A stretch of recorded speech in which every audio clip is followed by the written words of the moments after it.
ये इंद्रियां, ये मन ऐसा मिठास पैदा करते हैं कि जीवात्मा स्वीकृति दे देता है, चलो। अब वो बेचारा इंद्रिय और मन के उसमें फंसा हुआ दुर्गति को प्राप्त होता है। नरक आदि भोगना, जेल भोगना, ना कुछ तो अंदर जलन पैदा हो गई, अशांति, चिंता, शोक, भय। पक्का समझ लेना, जब तक ये इंद्रियां और मन सुख का प्रलोभन देकर तुमसे दस्तखत कराते रहेंगे, स्वीकृति करते रहोगे, तब तक ये बंधन मिटने वाला नहीं। श्रीपाद कह रहे हा हा सोह मन अल्प मोहा, अर्थात बहुत बड़ा मोह हमारे अंदर है, छोटा नहीं है। क्या हम इंद्रिय और मन की सलाह में आ जाते हैं? हम सब बड़ी सलाह बुद्धि देती है फंसने की, निकलने की सलाह नहीं देती। बहुत बार हो चुका, आपकी बार नहीं, अब नहीं, ऐसा नहीं, बार बार। इसे तृष्णा कहते हैं। भोगे हुए भोग को पुनः भोगने की इच्छा का नाम तृष्णा है। ये तृष्णा पापिनी बार बार पाप कराती है। एकस्मिन निमिषेपि ना स्मृत महानंदाब्दि राधा प्रिया, राधा प्रिय राधा वल्लभ लाल का एक पलक झपकने के लिए भी एकाग्र होकर ये स्मरण के लिए राजी नहीं है। ध्यान देना, सोचो कि स्वाभाविक ये भजन करेंगे तो इनके बस की बात नहीं, इंद्रिय और मन की। ये स्वाभाविक विषयों में तुम्हें फंसाएंगे। एक निमिष कहते हैं पलक झपकने को।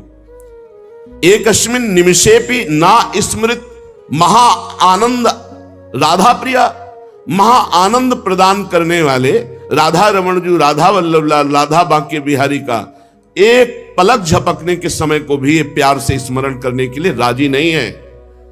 इनको जबरदस्ती भजन कराना पड़ेगा। ये जो कहते हैं मेरा भजन में मन नहीं, कोई सिद्ध हो गए क्या तुम्हारा भजन में मन लगेगा? साधक को जबरदस्ती भजन कराना है। इस जबान से राधा राधा वल्लभ श्री हरिवंश, राधा वल्लभ श्री हरिवंश, तो हृदय में भी प्रकाश ज्ञान का और बाहर सुख वैभव भी मिलेगा। यही परलोक सकल सुख पावत, मेरी सुभैया कृष्ण गुण संचु। सद्धर्मई सदुपासनैर विरहितस् त्यक्तोखिलै सद्गुणै, सद्धर्म का त्याग, सद उपासना का त्याग, अखिल सद्गुणों से युक्त जो महात्मा जन है उनका संग त्याग।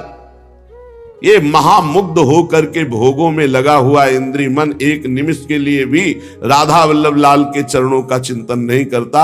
हा हा, हाय हाय क्या होगा मेरे जीवन का।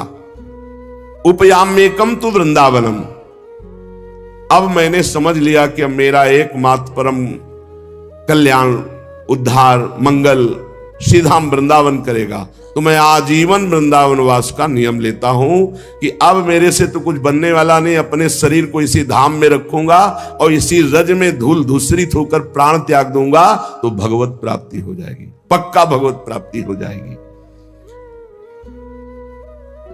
धाम में आजीवन वास से भगवत प्राप्ति। अब ये जो बीच की यात्रा है ये समझना होगा, नहीं कहीं भ्रम ना हो जाए कि हम धामवास करें और खूब मनमानी कुमार्गामी प्रवृत्तियों के आचरण करें।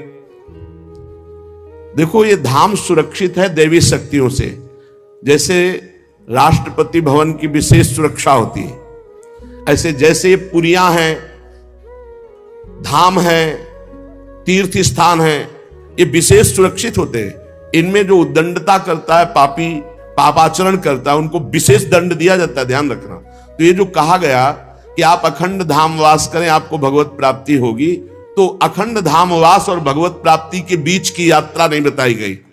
वो होगी सत्संग से, वो होगी रसिकों के संग से। ऐसा नहीं है कि आप धामवास करो, खुला पापाचरण करो, आपको भगवत प्राप्ति हो जाएगी, ऐसा नहीं, ऐसा नहीं है। ये भ्रम में मत रहना। ये जो कहा जाता है तो धामवासी को सत्संग मिलता है और सत्संग से वो अपना सुधार करके निरंतर भजन परायण होकर भगवत प्राप्ति करता है। उपासक निरंतर भजन के लिए दृढ़ नियम लेना पड़ेगा। इसके लिए ये नहीं कि घर त्याग करके कहीं भाग कर जाने की जरूरत है। आश्रय धाम का लिए हैं, आप बहुत दूर वास कर रहे हैं, और निरंतर भजन का नियम ले लिए कि हम अभ्यास कर रहे हैं। अंतर पड़ सकता है अभ्यासी को, वो कोई सिद्ध पुरुष नहीं है, पर नाम जप का पक्का वहीं धाम प्रकाशित हो जाएगा, वहीं प्रिया प्रीतम प्रकाशित हो जाएंगे। विश्वास करी सब आस परिहरी, दास तब जे होई रहे, जप नाम तव बिनु श्रम तरही भव, नाथ सो समराम है। बहुत जोर की बात गोस्वामी जी कहे, जो आप पर विश्वास करके सबकी आशा का त्याग करके आपके चरणों के दास हो गए और रात दिन आपका नाम जप कर रहे हैं, तो बिना प्रयास के वो इस संसार समुद्र से पार हो जाएंगे और कोई साधन करने की जरूरत नहीं। विश्वास पहली बात, आस परिहरे, दूसरों से कोई आशा नहीं रखे। किससे क्या चाहोगे, ये क्या दे सकते हैं संसारी लोग? कोई ऐसा नहीं है जो मांगने में ना उतारू हो, सब मांग रहे हैं। अगर मांगना ही है तुमसे तो ऐसे से मांगो जहां से मांगना मिट जाए, वो केवल भगवान, केवल भगवान। भगवान के सिवा अन्य से किसी मांगने से हमारा मंगतापन नहीं मिटेगा। पीछे एक दिन चर्चा में आया था कि यदि जांचना ही है तो जानकी नाथ से जांचो, जिससे जांचने के बाद जाचकता जल जाए, मांगना मिट जाए। पहला विश्वास करो, तुम्हारे ऊपर भगवान की विशेष कृपा है। दूसरा, हमें कभी किसी से मांगना नहीं, अगर मांगना है तो सिर्फ भगवान से। तीसरा, निरंतर हमें नाम जप करना है। ये बहुत बड़ी बात तीन है। भगवान पर दृढ़ विश्वास, अन्य किसी का आशा भरोसा नहीं, और निरंतर नाम जप। तो कह रहे बिनु श्रम तरई भवनाथ सो समराम। अन्य कोई साधन का श्रम नहीं, उसे निश्चित भगवत प्राप्ति हो जाएगी। भगवान पर विश्वास रखकर नित्य स्मरण करने का हमें प्रयत्न करना है, प्रयत्न करना है। जितनी हमें सामर्थ्य दी है उतना हमें करना है। आगे की बात भगवान संभाल लेंगे, पक्का समझ लो। घंटों आप संसार की वार्ता कर सकते हो, घंटों घंटों आप संसार के दृश्य देख सकते हो। जैसे 3 घंटे 2.5 घंटे की फिल्म है, आपका बिल्कुल मन नहीं भागेगा, लेकिन 2.5 घंटे बैठकर माला जपो, फिर देख लो क्या दुर्दशा करता है मन, परेशान कर देगा आपको। बस यही, क्योंकि जब 3 घंटे फिल्म देखता है तो सब कुछ कवर कर रहा है प्रपंच, अनजाने में सीसीटीवी की तरह। और जब नाम जप करते हो 3 घंटे, तो वो अंदर से मन को खाली कर रहा है, मन को निर्मल कर रहा है। ये बात पकड़ लो तो हिम्मत पूर्वक डटे रहोगे, और नाम जब छोड़ोगे नहीं तो तुम्हारा मन निर्मल हो गया। जहां मन निर्मल हुआ, निर्मल जन मन सो मोहि पावा, वो भगवान को प्राप्त कर लेता है। ये विश्वास रखो, भगवान हर समय तुम्हें देख रहे हैं। भगवान सर्व सामर्थ्यशाली है, और भगवान ने तुम्हें निमंत्रण दिया है अपने साक्षात्कार का। तभी मानव देह और साधु संग और भजन के रंग में चलने का अवसर मिला है। भगवान ने तुम्हें निमंत्रित किया, आओ परमानंद का भोग लगाओ। शब्द, स्पर्श, रूप, रस, गंध, ये सब चिदानंद में भगवान के, इनका आनंद लो। जब भगवान ने निमंत्रण कर ही दिया है तुम्हें और पंगत में बैठाल दिया, ये पंगत में बैठे हो, परमानंद की भोग वृत्ति, परमानंद का भोग लगकर तुम्हें प्रसाद मिलेगा। भगवत शब्द, भगवत स्पर्श, भगवत रूप, भगवत लीला, भगवत धाम का ये जो आनंद है, ये परमानंद परोसा जाएगा। आप पंगत में बैठ गए।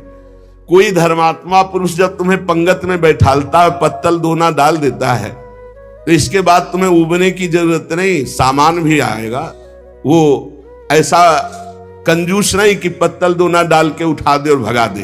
तो भगवान ने तुम्हें बुलाया, वृंदावन आए, सत्संग सुनाया, अपने मार्ग में चलने का उत्साह दिया, तो भगवदानंद की प्राप्ति भी उन्हीं की कृपा से होगी, तुम चिंता मत करो। एक और तुम्हें बात बता दे खास, यदि भगवान के आश्रित हो गए हो, अंदर से दृढ़ भरोसा भगवान का, और निरंतर भजन भी नहीं होता, तो आपको निरंतर भजन का ही फल मिलेगा। जैसे कोई आदमी लेबर को लिवा लावे, अब भाई शाम तक के कितने लोग हैं? बोले 500 रुपए। अब बैठ जाओ, यहां बैठ जाओ, हम आपको काम बताएंगे। और शाम तक उसने कोई काम नहीं करवाया, तो बोले उसको 500 रुपया देना पड़ेगा कि नहीं देना पड़ेगा? पक्का देना पड़ेगा ना। तो भगवान को भगवत प्राप्ति करानी पड़ेगी। बुलाया है हमको, श्री राधिका कृपा बिनु सबके मनन अगम में श्री जी ने वृंदावन बुलाया है। जिनको वृंदा विपिन है कृपा ते नहीं की हुए, तभी तो यहां आ पाओगे। सत्संग सुनाया, क्यों सुनाया सत्संग? हम फंसे थे संसार में, फंसे रहने देते, क्यों सुनाया? संसार का राग हटवाया सत्संग के द्वारा, क्योंकि वो मिलना चाहते हैं आपसे। इतना जब कर दिया तो अब आप अंदर से भगवान की शरणागति स्वीकार करो, अंदर से भगवान का आश्रय स्वीकार करो। भजन की कमी भी होगी तो भी भगवत प्राप्ति हो जाएगी। जैसे वो 8 घंटा काम करने वाले को 500 मिलते हैं, पर वो काम नहीं करवाया, 8 घंटा बैठाले रहा, तो बैठाले रहने के 500 रुपया उसको देने पड़ेंगे, कानूनी देने पड़ेंगे। ऐसे ही भगवान को भगवत प्राप्ति करानी पड़ेगी। काहू के बल भजन को, काहू के आचार, और व्यास भरोसे कुंवर के सुवत पाँव। आपने बुलाया है हमको, अगर आप ना घसीटते तो हम जैसे थे संसार में, देखो संसार में अपने आप में सब रमे हैं, वैसे हम भी रमे थे। आपने घसीटा, जब आपने घसीटा तो भगवत प्राप्ति आपको करानी ही पड़ेगी। ये हमको कहने की जरूरत नहीं, वो सत्य सच्चिदानंद है, वो करवा ही देंगे। परंतु अपने को अपने विश्वास में अटल रहना चाहिए। कल एक साधक प्रश्न कर रहे थे कि कई वर्ष नाम जप करते हो गए, अभी विकार नहीं गए, तुम कई वर्ष की बात करते हो, 2-4 वर्ष की बात करते हो। जब तक भगवत प्राप्ति नहीं हो जाती तो ये विकार धीरे धीरे कम होते हुए चिंगारी रहते हैं, खत्म नहीं हो जाते। ध्यान रखना है, हम पूरी बात अपने अनुभव की कह रहे हैं। ये चिंगारी रहते हैं, छोटे छोटे बिंदु, और अगर फूस मिल जाए तो चिंगारी को ज्वाला बनने में देर नहीं लगती। भ्रम में मत रहना, बिना भगवत साक्षात्कार के निर्विकार स्थिति नहीं होती। निर्विकारता दिखाई देती है, पर रहते हैं विकार छोटे छोटे बिंदुओं में, और जहां उसको संयोग मिला तो सिंधु होने में देर नहीं लगती। इसलिए आजीवन सावधान। भगवत प्राप्ति के लिए अन्न जल त्यागने की आवश्यकता नहीं है। बहुत बड़े महापुरुषों के वचन ध्यान से सुनना। अन्न जल का त्याग कर देने से भगवान के दर्शन नहीं हो सकते। अगर होते होते चलो भाई अन्न जल का त्याग कर दो तो भगवान मिल जाए, ऐसा नहीं है। ऐसा कोई शास्त्रीय नियम या संतों ने नियम नहीं बनाया आज तक कि आप अन्न जल का त्याग कर दो तो भगवान मिल जाएंगे। एक अहंकार और हो जाता है, वो अहंकार ना होने पावे।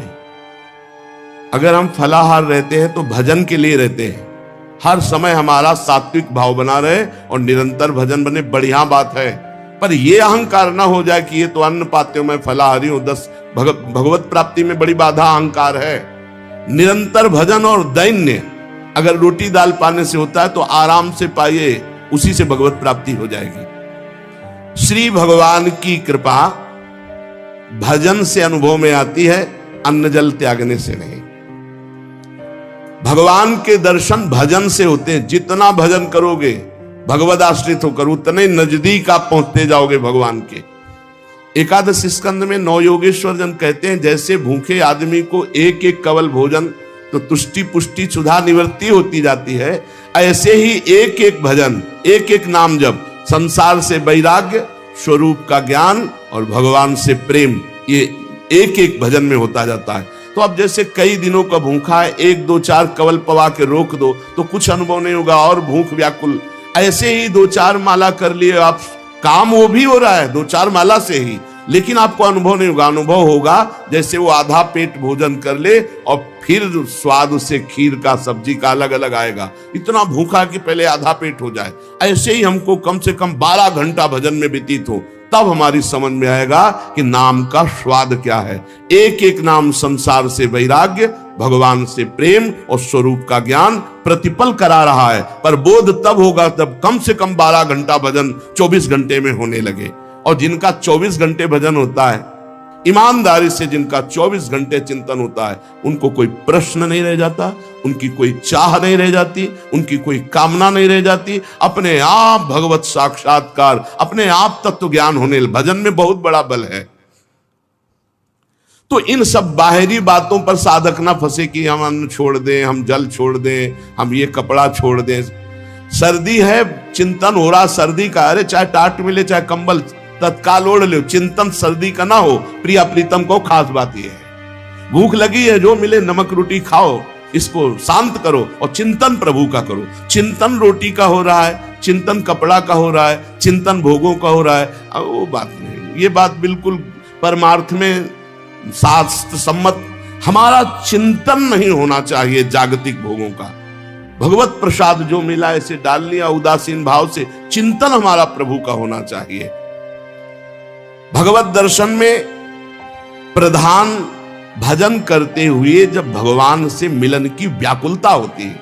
अभी कहां मिलन की व्याकुलता है, भजन खास बात भजन है। जितना देर भजन करोगे उतने आप उज्जवल और पवित्र होते चले जाओगे। आपको पता नहीं होता कि आप कितनी ऊंचाई पर चढ़ रहे हैं। जब कोई अपराध बनता है और वो खो जाती है वृत्ति, तब लगता है कितनी ऊंचाई की वो वृत्ति थी, मेरे से गलती हो गई तो देखो वृत्ति खो गई। सहज धारा भगवत चिंतन की, सहज धारा, कोई विक्षेप नहीं, कोई चाह नहीं। और जहां अपराध बन गया तो बाधित हो जाती। कई तरह का अपराध होता है। मैं बहुत भजनानंदी हूं और इनमें तो भजन नहीं, रुक जाएगा आपका भजन। किसी से अपने को मिलाना, उसको अपने से नीचा देखना, मारे गए, आपका भजन रुक जाएगा। किसी की निंदा कर देना, किसी के ऐसी चेष्टा करना कि उसके भजन करने वाले हृदय में दुख पहुंच गया, अब आपका भजन अवरुद्ध हो जाएगा। ना कोई चेष्टा, ना कोई निंदा और ना कोई मिलान किसी से करना है। हर समय देखना है हमारे ऊपर भगवान की विशुद्ध कृपा है, सब संतों की कृपा है, चराचर जगत की हमारे ऊपर कृपा है, सब श्रेष्ठ है, हम सबसे लघु। अब भजन आपका निरंतर चलेगा। अनन्य भजन में ना तन की शुद्धि रह जाए और ना मन की शुद्धि रह जाए। मन भी बेशुद्ध हो जाता है। अभी हमारा मन नहीं लगता तो मन की शुद्धि है, भजन की नहीं, ध्यान रखना। बैठे हो, शरीर में पीड़ा हो रही, अभी तन की शुद्धि है, भजन की। जब भजन में आएगी तो तन मन डारे खोए, लगन लगन सब कोई कहे, लगन कहावे सोए, जा लगन में तन मन डारे खोए। ऐसा भजन चल रहा है कि मन भी पंग हो गया, तन की भी शुद्धि नहीं। यह है भगवत साक्षात्कार के लिए जानबूझकर हठपूर्वक अन्न, वस्त्र आदि आदि जो शरीर निर्वाह के लिए इनको छोड़ना बड़ा हानिकारक है। शरीर को स्वस्थ रखना भजन के लिए बहुत आवश्यक है। आपका शरीर स्वस्थ है, आप आराम से 2-4 घंटे आसन में शांत बैठकर मन को परमात्मा में लगा सकते हैं। अब आज कलयुगी शरीर ऐसे हो रहे हैं, नौजवान आदमी ब्लड प्रेशर, शुगर, क्या क्या परेशानियां। भजन कर लो, आगे और समय ऐसा आने वाला है भजन के लिए अवसर नहीं। जानबूझकर हठपूर्वक अगर आपको सुविधा सामग्री मिल रही शरीर रक्षा के लिए तो उनका त्याग ना करो। इसके त्याग से कुछ नहीं होता। अब शरीर, ये सब अनुभव की बात है। शरीर उघार, सर्दी में शरीर कांप रहा है तो चिंतन तो जा रहा है ना सर्दी का। अरे जैसा भी टाट पट्टी कंबल जो भी मिले शरीर में डाल लो। अब चिंतन प्रिया प्रीतम को रहे, ये खास बात है। ये बहुत समय के बाद समझ में आती, नहीं तो अहंकार बना रहता। स्वेटर कंबल के त्यागी हो, चिंतन सर्दी का हो रहा है, प्रिया प्रीतम का चिंतन करना है, परमात्मा का चिंतन कर। खास बात है चिंतन नहीं छूटना चाहिए तो तुम्हारा त्याग सार्थक, और अगर चिंतन छूट गया तो त्याग की, और चिंतन ही बदल जाता है। प्रभु का चिंतन न रहकर शरीर का चिंतन होने लगता है। इसीलिए प्रेमी जनों को आप देखिए, वो वैराग्य प्रधान नहीं, अनुराग प्रधान होते, इसीलिए उनको पहचानना बड़ा कठिन। अखंड चिंतन निरंतर चले, और जैसी स्थिति में शरीर को प्रभु रख रहे हैं वैसी स्थिति, शरीर से राग खत्म। आप निरंतर भजन करें, भगवान के दर्शन की भी मांग ना करें तो भी भगवान को दर्शन देना ही होगा, अपने आप देना होगा। आप पुकारें, आप भजन करें। भगवान दर्शन किसको कब और किस साधना से देते हैं, आज तक कोई नियम नहीं है, कोई नियम नहीं। वो कहो अभी आपको दर्शन दे दे, उनके लिए क्या है। इसीलिए तो भगत मस्त हो जाता है जो भगवान की शुद्ध भक्ति करता है, कि जब चाहेंगे करुणा निधान निहाल कर देंगे। प्रभु के लिए कोई नियम नहीं है। भगवान जब जहां जिसके ऊपर कृपा करे, बहुत भगवान कृपालु हैं, और आज तक जिनको मिले हैं वो बहुत सरल सहज स्वभाव वालों को मिले। ये जितनी बुद्धि लगाने वाले लोग हैं इनको बहुत दौड़ना पड़ता है, और जो सहज सरल होते हैं भगवान उनको मिल जाते हैं। भगवान जिनको मिलते हैं कैसे होते, सरल चित्त, संत सरल चित्त जगत हित, जान स्वभाव सने। बहुत सहज इनका स्वभाव, कोई छल कपट नहीं, चित्त में निरंतर भगवत स्मृति। भगवान मिले मिलाए हैं यार, भगवान अंदर ही बैठे हैं, वो सब देख रहे हैं। जब भगवान से चित्त जुड़ जाता है, निरंतर भगवत स्मृति होती है, तो भगवान बिना प्रार्थना के आके दर्शन दे जाते हैं। अर्थात उनके दिमाग में, उनके नेत्र में, उनके हृदय में श्री भगवान ही बसे रहते हैं। अपरिमित दयालु भगवान है, अपरिमित दयालु। उनका स्मरण करते हुए निश्चिंत हो जाओ, न दर्शन की चिंता करो न कल्याण की चिंता करो, वर्तमान में उनका स्मरण न छूटे। ये बात पकड़ लो, कोई चिंता मत करो, सब ठीक हो जाएगा, वर्तमान में भजन न छूटे। भगवान तुम्हारे जीवन में वही विधान करेंगे जिससे तुम्हारा मंगल होगा। कड़ुआ विधान भी हो सकता है, पर विधान का फल बड़ा मंगल होगा। ऐसा निश्चय करके शांत हो जाओ, चिंता मत करो, भय मत करो। श्री भगवान की कृपा को देख देख कर तुम रुदन करोगे आनंद में, ऐसे वो कृपालु है।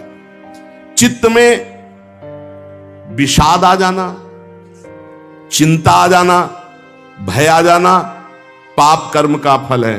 ध्यान करना, तुम्हारा चित्त विषाद युक्त हो रहा है, भयभीत हो रहे हो, चिंता है, तो कोई पाप कर्म आपने किया है वर्तमान में।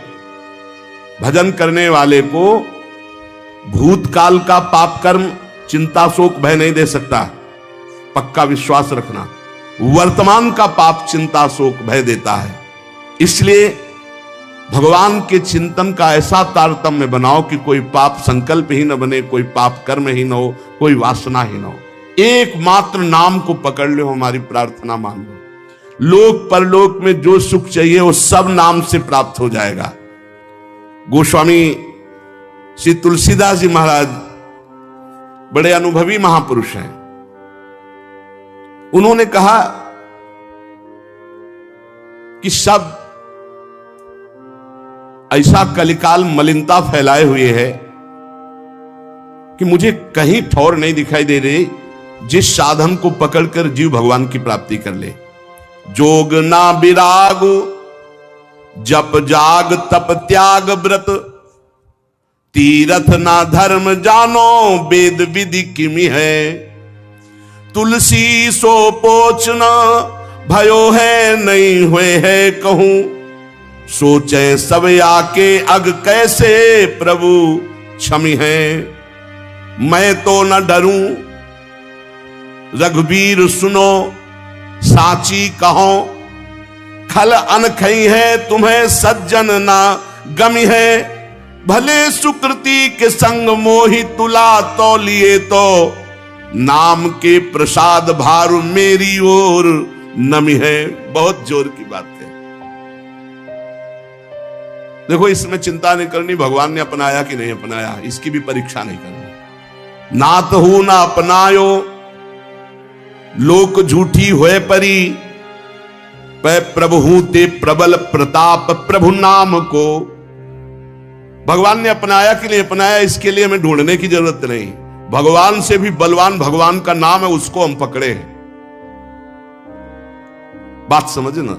गोस्वामी जी कह रहे हैं जोगुना विराग कलयुग है, अष्टांग योग का फल है परमात्मा में समाधिस्थ हो जाना। कोई बिरला योग का प्रयोग परमात्मा समाधि के लिए करता है। नहीं, आप देख लीजिए, हम जो योग करते हैं उसका उद्देश्य क्या है? अनुलोम विलोम कपालभाति जो भी करते हैं उसका उद्देश्य क्या है? शरीर स्वस्थता। ध्यान से देखिएगा, शरीर स्वस्थता का उद्देश्य क्या है? भोग, समाधि नहीं। जो अष्टांग योग का फल है समाधि, कलयुग में नहीं रह गया।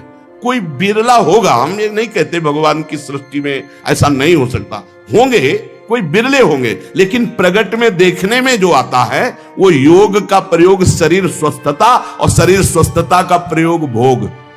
आप देख लीजिए, गोस्वामी जी कहते हैं कि अब मैं देख रहा हूं कलयुग ने अष्टांग योग में भी अपना प्रवेश कर लिया, जिससे योग का फल जो चित्त वृत्ति का निरोध करके परमात्मा में समाधिस्थ होना है गया। कोई बिरला होगा। भी कह रहे हैं न विरागु, वैराग्य, क्या वैराग्य रह गया है? जो वैरागी महापुरुष पीछे हुए हैं, अब वैराग्य क्या रह गया? क्या वैराग्य रह गया है? केवल नाम मात्र का वैराग्य रह गया। वैराग्य किस बात का है? रुपया है, पैसा है, कपड़ा है, भोजन है, मकान है, व्यवस्था है, नाम मात्र का वैराग्य रह गया। वैराग्य किस बात का? जिसके जीवन में भगवान के सिवा कुछ नहीं है, राग त्रिभुवन में कहीं वस्तु व्यक्ति स्थान में नहीं, उसे वैराग्यवान कहते हैं। जो लोक परलोक के समस्त भोगों के सानिध्य में भी भोगने की इच्छा नहीं, उसे वैरागी कहते हैं। गोस्वामी जी कह रहे हैं मुझे वैराग्य में भी दम नहीं दिखाई दे रहा भगवत प्राप्ति करा सके, क्योंकि वैराग्य में पाखंड का प्रवेश हो गया। कलयुग ने पाखंड का प्रवेश करवा दिया। कोई बिरला वैरागी, सच्चा वैरागी, भगवान की सृष्टि में कमी नहीं होती, कोई बिरला सच्चा वैरागी होगा जिसका वैराग्य भगवान के लिए है। नहीं तो वैराग्य भी दिखावे पे आ गया है, पाखंड में आ गया है। न जप, माला में हाथ है और बातें कर रहे हैं, माला रुक नहीं रहा, वो चल रहा है, और बातें जबान से हो रही और साथ चल रहे हैं। क्या जप हो रहा है? किसका जप हो रहा है? जप तो तब माना जाता है जो जप कर रहे हैं वो हमारे ध्यान में है, वही हम सुन रहे हैं, वही हम बोल रहे हैं, उसे जप माना जाता है। 3 बातें जप में होनी चाहिए। जो हम जप रहे हैं वही सुन रहे हैं, वही हमारे ध्यान में है। राधा तो दिखाई दे रहा है, राधा लिखा, सुनाई दे रहा है राधा, और हम बोल रहे हैं राधा, और फिर एक मन का सकिला, फिर राधा, फिर एक मन का सा, वो जप। अब जप में भी 11 माला कहा है, हो जाए हर 5 मिनट में घड़ी में, और जल्दी जल्दी, स्वाद नहीं, रुचि नहीं, मन नहीं, बस। कोई कोई तो ऐसे माला सरकाते हैं कि हमें लगता है कि अगर रा बोले तो भी नहीं सरकेगा। राधा राधा तो बहुत बड़ी बात है, अगर वो रा बोले तो इतनी रफ्तार से नहीं चलेगा। अब पता नहीं कैसे ऐसे माला सर सर घूम रहा है। माला घूमने से भगवत प्राप्ति होगी क्या? माला घूम, देखो ये माला है, काउंटर है, ये चीजें मन लगाने के लिए हैं। असली तो जब श्वासों की माला में, धड़कन में नाम चलता है, रोम रोम आनंद से खिल उठता है, ये प्रारंभिक दशा है। तो प्रेम प्राप्ति के लिए नेम लिया गया है, इसलिए आवश्यक है माला और काउंटर से जपना। पर वो जप इस तरह का होना चाहिए कि वही सुनाई दे, वही जो बोल रहे हो वही दिखाई दे, ऐसे तब जप किए। अब बोलो इसमें तुम बात कर सकते हो? हिम्मत नहीं कि तुम बोल सको, तुम्हारी हिम्मत नहीं कि बोल सको, क्योंकि बोलोगे तो क्रम टूट जाएगा। जब अपने लोग अभ्यास करते थे तालू में, जिभ्या ऐसे लगा के ऊपर बोलना विष जैसा लगता था, क्योंकि वो क्रम टूटेगा, वो चल रहा है। गोस्वामी जी कह रहे हैं कि जो मंत्रानुष्ठान है अब वो नहीं दिखाई देता, कलयुग का बड़ा प्रभाव है। और जाग माने यज्ञ। अब यज्ञ तो भाई बहुत दुर्लभ बात हो गई, यज्ञ करना। कोई कोई महापुरुष अनुष्ठान करते होंगे, अच्छे से पूर्ण भी होता होगा, सृष्टि है भगवान की। पर अब बहुत मुश्किल है यज्ञ करना, क्योंकि त्रिकाल संध्या करने वाला मंत्रवेत्ता आचार्य और जौधान्य आदि बड़ा पवित्र, भूमि पवित्र, जजमान की वासना पवित्र, उपासना के भाव, और बड़े ही सुरक्षा से जब यज्ञ होती तब वो पूर्ण होती है।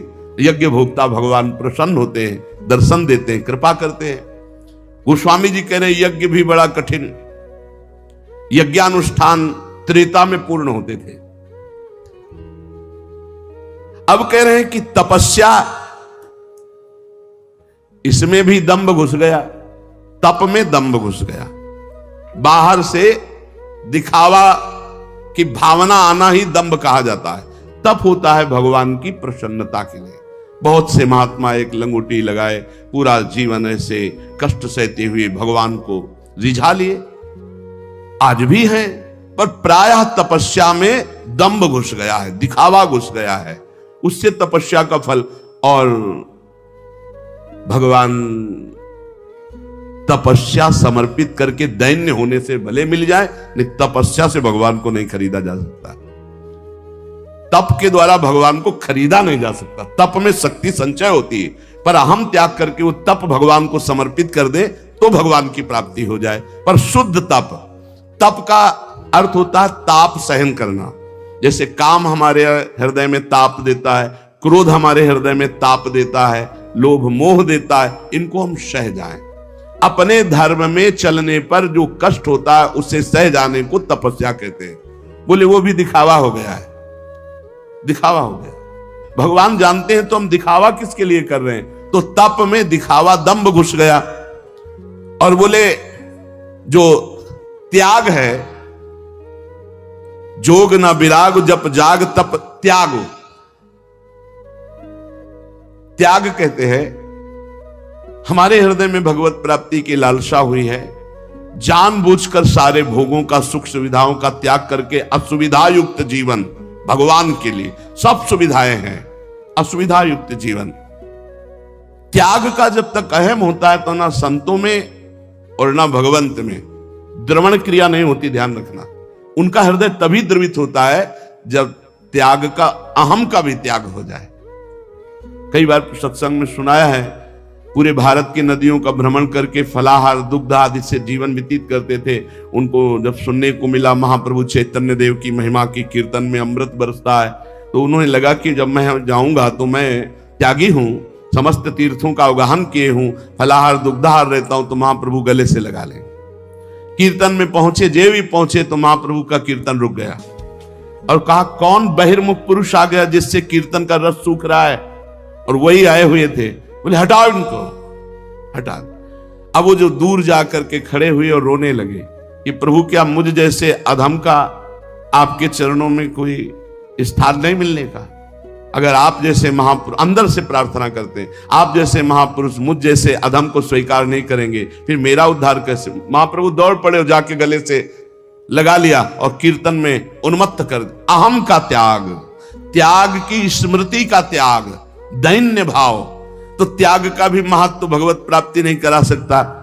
तीर्थ न धर्म जानो वेद विधि किमि है। अब तीर्थ ध्यान देना, आप कलयुग की चाल का ध्यान देना, आप सब हृदय वाले हैं।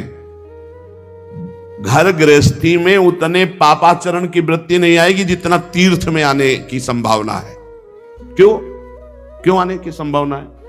कलयुग की कुचाल है कि यहां का पाप वज्र की तरह होगा, तुम्हारी दुर्गति होगी। ब्रह्मा जी के 4 ये युग पुत्र हैं, सतयुग, त्रेता, द्वापर, कलयुग। सतयुग से कहा मैंने सृष्टि की रचना में नरक की रचना की है, उसका भी ध्यान रखना, कुछ लोग उधर भी जाना चाहिए। बोले प्रभु हमारे राज्य में कोई नरक जाए असंभव, आपकी इस आज्ञा का पालन नहीं हो पाएगा। सतयुग ने कहा। त्रेता से तो त्रेता ने कहा बड़े भैया का अनुसरण करेंगे। द्वापर से कहा तो द्वापर ने कहा हम आज्ञा पालन करने की सम्यक चेष्टा करेंगे, आपकी आज्ञा का पालन हो कि कुछ लोग जो अधर्माचरण करेंगे वो नरक भेजे जाए। सतयुग में अधर्माचरण, त्रेता में, कलयुग से कहा तो उनका बड़े भैया ने जैसे साफ जवाब दे दिया आपको कि हमारे राज्य में भूल चूक से कोई चला जाए नहीं, नरक नहीं जाएगा। तो वही हम उत्तर देते हैं कि हमारे राज्य में भूल चूक से कोई स्वर्ग या परम पद चला जाए, सबको नरक भेजेंगे सीधे। कलयुग सीधे आओ फुल नरक, चिंता मत करो महाराज, आज्ञा का पालन हम करेंगे। हर जगह तीर्थ याटन में व्यसन, व्यभिचार, छल, कपट, चोरी ये निषेध है, पर लोग तीर्थ याटन में जाकर के ऐसे अपराध ज्यादा कर देते हैं। नशा करना, व्यभिचार करना, चोरी करना, क्रोध करके लड़ाई कर लेना, किसी तीर्थवासी को पीट देना, अपमान कर देना, ऐसे बहुत तरह से। हम एक बार सत्संग में प्रार्थना की थी, जो निषिद्ध कार्य करते हैं हम उनके सपोर्ट में नहीं बोल रहे हैं। निषिद्ध कार्य करने वाला चाहे तीर्थवासी हो चाहे बाहर का भी हो, वो अपराधी है, वो दंड के योग्य है, कोई भी हो। लेकिन ये जो बाहर से आप आकर के, जैसे धाम में है ब्रज 84 कोष में, यहां जो तीर्थ पुरोहित जन हैं, ये लोग इसी से अपना परिवार चलाते हैं। आपको 4 जगह दर्शन कराएंगे तो आप उनको 150-200 जो दे दिए, उसी से वो परिवार चलाते हैं। अपने जैसे सैकड़ों महात्मा उनके घरों में भिक्षा मांगने जाते हैं, उनको वो रोटियां देते हैं। आप सच्ची मानिए, जो आप तीर्थ पुरोहितों को 100, 200, 500 रुपए देते हैं, हम पहले कह दिया कि हम निषिद्ध का सपोर्ट नहीं कर रहे। हो सकता है कोई इसमें निषिद्ध हो, जो धन का दुरुपयोग करता हो, लेकिन प्रायः हमारे ब्रजमंडल में सैकड़ों हजारों संत ब्रजवासियों के घर से रोटी मांग के खाते हैं। इनके कोई खेती नहीं, इनके और कोई धंधा नहीं। आप सच्ची मानिए, ऐसे को हम सैकड़ों को जानते हैं, क्योंकि 20 वर्ष हम माधुकरी पर जिए हैं। उनके घरों में जाओ तो घी की चुपड़ी रोटी देते हैं। उनका कोई व्यापार नहीं, किसी किसी के व्यापार है नहीं, खेती भी नहीं है, यही है। तो आप लोग जैसे आए 100, 200, 500 दे दिए किसी को, उनसे उनका परिवार चला, और 2-4 संतों को ऐसे को रोटी मिली जो आपके परिचय में नहीं, आप उनकी सेवा नहीं कर सकते। वो आपके प्रारब्ध का क्षय करेगी, वो आपके पुण्य को बढ़ाएगी। तो यहां ऐसा, जिसे आप अपनी सरल भाषा में पंडा कहते हैं, पुजारी कहते हैं, तीर्थ पुरोहित करते हैं, इनके प्रति दोष दर्शन मत कीजिए। इनको आप कहीं ऐसा ना सोचिए कि ये कितना दे दोगे आप एक होटल में जाते हैं मनोरंजन के लिए, लाखों रुपए खर्चा कर देते हैं। आप धाम में आए हो और रंगनाथ जी, निधिवन, सेवा कुंज 4 जगह दर्शन करा दिए, आप समझ रहे हो, और उनके घरों में आपके द्वारा दिए हुए पैसे से संतों को मधुकरी जाती है, संतों की सेवा होती है। 50 बाबा जी चले जाएं तो वो चाहे आधी आधी रोटी देंगे जरूर। तो तीर्थ में आकर किसी को पीट देना, गुस्सा कर देना, दोष दर्शन कर देना, हिंसा, बड़े पाप के से। तीर्थ में कोई निष्पाप तीर्थ करके चला जाए, बिरला, ऐसा नहीं कोई जाता नहीं होगा, होंगे बिरला कोई होंगे जो विश्वास और तीर्थ का फल लेकर जा रहे हैं, नहीं तो संशय हो जाएगा। आपको पहले पुण्य फल मिलता है विश्वास से। ओहो मैं धाम आया, बहुत बड़ी कृपा, अब तो हम निष्पाप हो गए क्योंकि भगवान के धाम के दर्शन हो रहे। एक बार भगवान शंकर और पार्वती जी हरिद्वार में देखा कि पर्व था, तो सब गंगा स्नान करे। पार्वती जी ने कहा ये सब लोग निष्पाप हो रहे हैं, देखो देवी भागीरथी में स्नान कर रहे हैं। तो उनका सब तो निष्पाप नहीं हो रहे, क्योंकि सबका विश्वास इस कोटि का नहीं है कि मैं गंगा स्नान करने से निष्पाप हो रहा हूं। भाव फल यहां प्रदान करता है तीर्थ अवगाहन में। भाव फल एक चीज नाम है जिसमें तुम्हारा भाव और कुभाव नहीं देखा जाता, लेकिन तो तीर्थ आदि में श्रद्धा और भाव तुम्हारा कार्य करता है। भगवान शंकर ने पार्वती जी से कहा इसमें 2 ही 4 गंगा नहाए होंगे, नहीं तो जले में डुबकी मार के जा रहे, इनको विश्वास नहीं। बोले प्रभु ऐसा कैसे, सब देखो फिसल करके गिरने का ऐसा नाटक वयोवृद्ध और माता पार्वती जी, और उनको सिखा दिया आपको ऐसा बोलना है। तो जो गंगा नहा के निकलता बोले भैया हमारे पति फिसल कर गिर गए, मेरी सामर्थ्य नहीं कि अकेले उठा, तो आप निकाल कर गड्ढे से बाहर कर दे। तो जब सुनो हमारे पति निष्पाप हैं, अगर पापी पुरुष छुएगा तो भस्म हो जाएगा, इसलिए लोटा उठाते चले जाते, कौन झंझट में फंसे भाई, पाप तो किए ही हैं संसार में, और अगर छुआओ कहीं कुछ तो नहीं। एक आदमी ऐसे गंगा गंगा गंगा डुबकी लगाई, गंगा जल लोटे मिले, तो उन्होंने कहा भैया हमारे पति को निकाल दो, ये फिसल के गिर गए, मेरी सामर्थ्य नहीं, पर निष्पाप पुरुष ही छू सकता है हमारे पति को, क्योंकि वो निष्पाप। अरे बोले मैया गंगा नहा के आ रहे हैं, अभी तुम्हें कोई शक है? और महादेव जी को पकड़ा और भाग फिर चला गया। पार्वती जी से कहा ये गंगा ना, इसको पूरा विश्वास है कि गंगा का स्पर्श होते ही सारे पाप नष्ट हो जाते हैं। गंगा पापम, गंगा जी पाप का नाश कर देती है। तो तीर्थ याटन भी लाभ ले पाना बहुत कठिन है। व्यसन, व्यभिचार, क्रोध, हिंसा बहुत बाहुल्यता है, छल कपट बहुत बाहुल्यता है। कोई बिरला तीर्थ का फल उगान करके, बिरला कोई। अच्छा, उसमें भी जो गया और फिर इसके बाद यश कीर्ति वर्णन कर दी कि वो गए थे प्रयागराज। अरे भाई ठीक, हम 3 बजे पर्व पे डुबकी मारी, 500 रुपया दान किया, 4 ब्राह्मणों को अब वो सब निकल के खाली हो रहा है। तो तीर्थ याटन से भी भगवत प्राप्ति हो जाए। गोस्वामी जी कहते कलयुग है बड़ा मुश्किल। जो हमारे 4 आश्रम हैं, बड़ी महिमा है इनकी, ब्रह्मचर्य, गृहस्थ, वानप्रस्थ और सन्यास। ब्रह्मचर्य आश्रम, गृहस्थ आश्रम, वानप्रस्थ आश्रम और सन्यास आश्रम, और 4 वर्ण व्यवस्था है। वर्ण और आश्रम चारों व्यवस्थाएं भंग है। कलयुग का ऐसा प्रचंड, गोस्वामी जी कह रहे जानना ही नहीं चाहते कि हमारे वर्ण का क्या कर्तव्य है और हमारे आश्रम का क्या कर्तव्य है। इससे भी भगवत प्राप्ति बोले बड़ी संकटपूर्ण। ऐसा नहीं कि कोई धर्म से नहीं चलता होगा, चलते होंगे, भारत है। ऐसा नहीं कि कोई आश्रम व्यवस्था से नहीं चलता हो, चलते होंगे, पर बिरले। तो धर्म की व्यवस्था से भगवत प्राप्ति बड़ा। वेद विधि किम है। अब वेद विधान, वेद विधान तो वो समझे जो शास्त्र स्वाध्याय करे, जो खूब महापुरुषों का संग करे, वो जान पाता है क्या करना चाहिए क्या नहीं करना चाहिए। तस्मात् शास्त्रम प्रमाणम ते कार्य व्यवस्थित हो। अब यहां फुर्सत नहीं है मोबाइल से, टेलीविजन से, पेपर से, संसार की बातों से। तो कौन पढ़े योग वासिष्ठ, कौन पढ़े भगवत गीता की टीका, कौन पढ़े श्रीमद् भागवत महापुराण, कौन पढ़े वेद के सिद्धांत। तो कैसे पता चलेगा जीव का कर्तव्य क्या है, क्या करना चाहिए क्या नहीं करना चाहिए। ऐसा नहीं वैदिक सिद्धांत को जानने वाले नहीं हैं, पर बिरले कोई। तो भगवत प्राप्ति इसमें भी बड़ी कठिन। गोस्वामी जी कहे तुलसी सो पोचना भयो है, नहीं हुए है कहूं। अब मैं तुमसे अपनी बात कह रहा हूं कि मेरे जैसा पामर कोई ना हुआ है ना है। पहले तो बताया इन सब से अब भगवत प्राप्ति नहीं होने वाली, ध्यान दे लो। बहुत बढ़िया सिद्धांत, ये सब शास्त्रों का सिद्धांत, हृदय सम्मत सिद्धांत को स्वामी जी कह रहे। जोग ना विराग जप जाग तप त्याग व्रत तीरथ ना धर्म जानो, वेद विधि किम है। अब व्रत की पूछो तो कोई बिरला ही व्रत का नियम। एक बार हमने वर्णन किया था कि 10वीं को ये और एक बार, और द्वादशी को एक बार, और एकादशी को तो पूरा या तो निर्जला रहो या एक बार जल फल फूल जो कुछ थोड़ा सा ग्रहण कर लो। अब तो जानते हो कैसे व्रत होते हैं, कूटू का और सिंघाड़े का। जैसे कूटू के पकौड़ा बन रहे हैं, सिंघाड़े के हलवा बन रहे हैं, समा के खीर बन रही, और क्या क्या पकवान बन रहे हैं। बाल भोग अलग, राज भोग अलग, शयन भोग अलग। भैया ऐसे व्रत तो रोज रहे तो बढ़िया चकाचक नहीं। व्रत का मतलब है उपवास, तो उपवास पूरे दिन कुछ नहीं, शाम के समय जल फल कुछ ले लिया नहीं, पार पूरा उपवास करके निर्जला। एक कोई भी व्रत रहो तो ऐसे थोड़ी है कि पुआ पकौड़ी और सब इधर उधर के जोड़ बटोर करके के वही खाना पे मर जाओगे क्या एक दिन के लिए।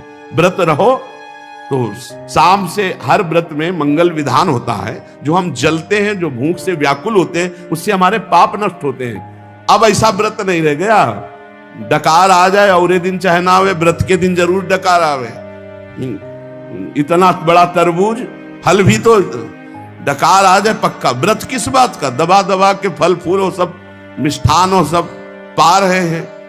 अब बोले व्रत है तो भाई ऐसे व्रतों से भगवत प्राप्ति नहीं होती।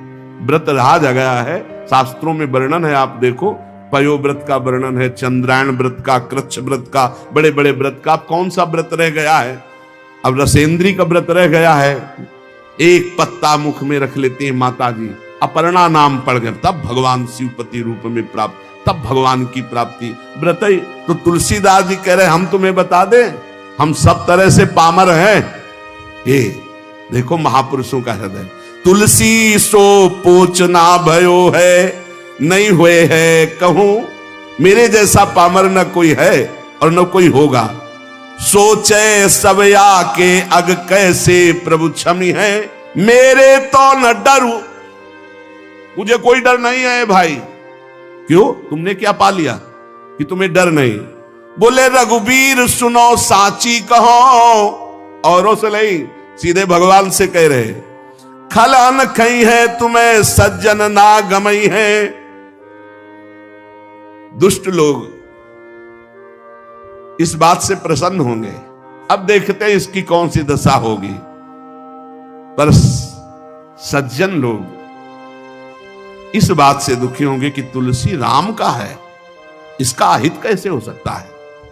तो कह रहे हैं मुझे डर नहीं, सुनो रघुनाथ जी, भले सुकृति के संग मोहि तुला तौलितो, तपस्वी व्रती तीर्थयाटन योगी जपी त्यागी, इन सबको एक तुला में रख लो हे रघुनाथ जी, और तौला जाए तो मेरी तरफ कांटा भारी होगा।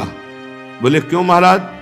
बोले हम पहले कह दिया कि बहुत पामर हैं, पहले कह दिया, हम ये नहीं कह रहे कि बहुत हम महान हैं, लेकिन जब इन सब साधन करने वालों को एक तरफ और मुझे तौला जाएगा तो मेरी तरफ झुकाव होगा, वो हल्के हो जाएंगे। बोले क्यों?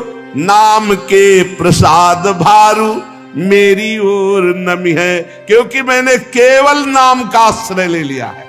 ये खास बात, केवल नाम का आश्रय लिया, तो जो अन्य सब साधनों का फल एक तरफ तौला जाए या अन्य सब साधन करने वाले एक तरफ हो, और तुलसीदास जी कहते हैं मुझ पामर को एक तरफ रखा जाए, तो रघुनाथ जी को साक्षी करके कहते हैं वो कांटा हमारी तरफ झुकेगा। बोले क्यों? बोले मैंने नाम का प्रभाव, नाम